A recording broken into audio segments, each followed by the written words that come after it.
Hey, what's up mga ka-Ice Master? Magandang araw at kumusta kayo?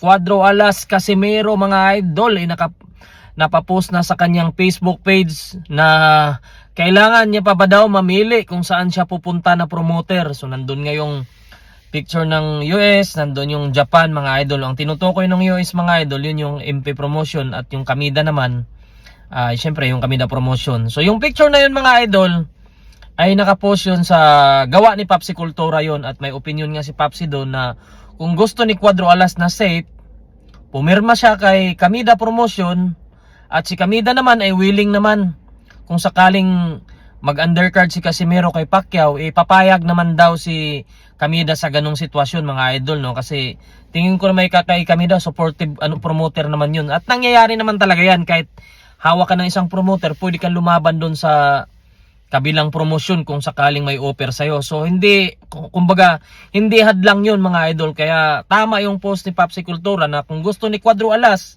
na safe talaga, pumirma siya kay Kamida Promotion. Just for example, pipirma siya ng tatlong laban.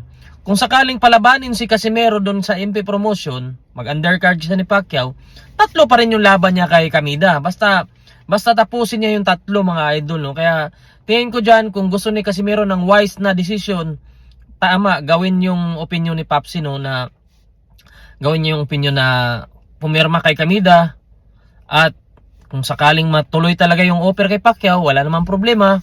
Willing naman si Kamida, payagan si Casimero, hindi naman yun hadlang, dahil alam naman natin si Kamida ay mabait naman yan. At syempre, dala-dala ni Casimero yung Kamida Promotion mga idol, no? Once na manalo siya doon sa US, lalo siyang makikilala mga idol, no? Kaya tingin ko mas maganda yan gawin ni Cuadro Alas, para kung ano mang mangyari, kung hindi man mag-work out yung laban doon kay MP, at least meron siyang promoter na uuwian, at merong promoter na willing pa rin mag-promote sa kanya.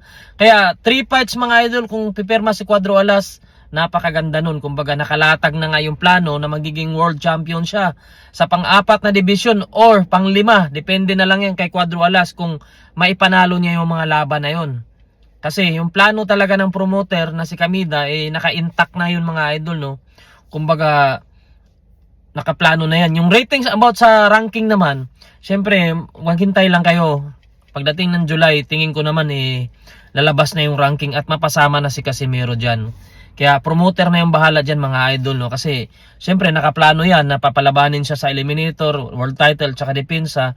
Posible namang hindi siya ilagay dun sa ranking. Kaya hintayin natin yung ranking ng July, kung anong pwesto ni Casimero dun, at saan ba siya magpaparanking mga idol. Isa din yung abangan natin mga idol. 122 ba? 126? Kaya abangan natin yan kung saan siya pwede talaga or saan siya makaranking. Kaya kung ako kay Cuadro Alas, kung gusto mo ng wise move, tama yung sinabi ni Papsi Kultura. At ipalo nyo pala si Papsi Kultura, no? Dahil lahat ng post niya malulupit sa kanyang Facebook. Yun lang mga idol, maraming salamat.